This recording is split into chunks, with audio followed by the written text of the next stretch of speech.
Now, in a significant development, U.S. Secretary of State Antony Blinken has said that Hamas has put out a statement in support of a United Nations resolution backing a ceasefire deal in Gaza. He called it a hopeful sign as he completed his 8th trip to the region. The seemingly endless cycle of war and violence has claimed the lives of more than 37,000 Palestinians in the Gaza Strip. Now, according to the Hamas-run health ministry, in the past 24 hours, the Israeli army launched 5 military operations in Gaza, killing 40 people and injuring 218 others. Several installations during the operation and the higher.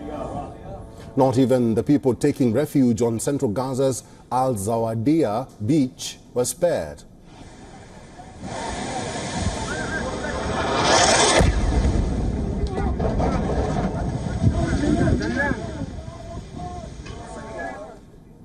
The United Nations Security Council adopted a resolution on Monday aimed at reaching a comprehensive ceasefire deal in 3 phases to end the war in Gaza. For thousands of Palestinians displaced by the war, the United Nations resolution brings hope to them.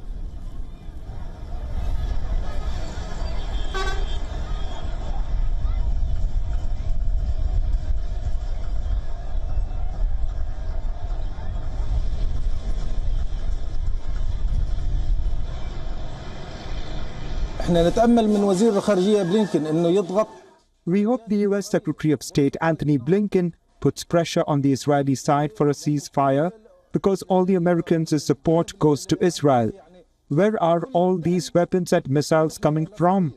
From the United States, who can really put pressure on Israel, stop this war and end the tragedy in Gaza. على إسرائيل ويوقف الحرب هذه. Following the United Nations resolution, Jordan hosted an emergency aid summit for war-torn and hungry Gaza. The conference is chaired by King of Jordan, Abdullah II, Egyptian President Abdel Fattah al-Sisi, and Antonio Guterres, the Secretary General of the United Nations. The leaders stressed on the urgent need to deploy aid rapidly through land corridors to the people of Gaza.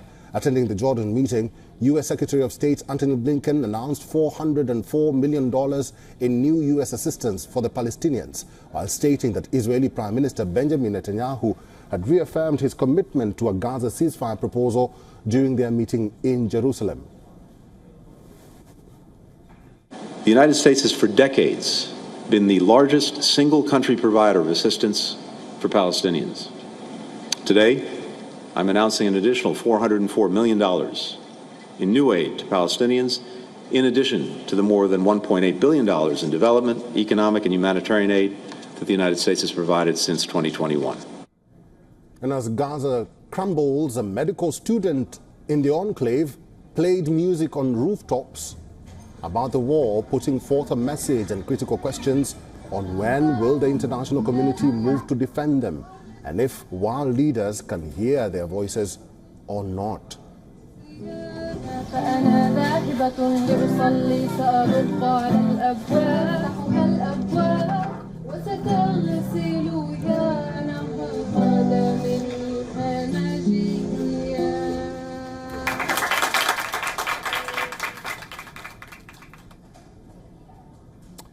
For all the latest news, download the WION app and subscribe to our YouTube channel.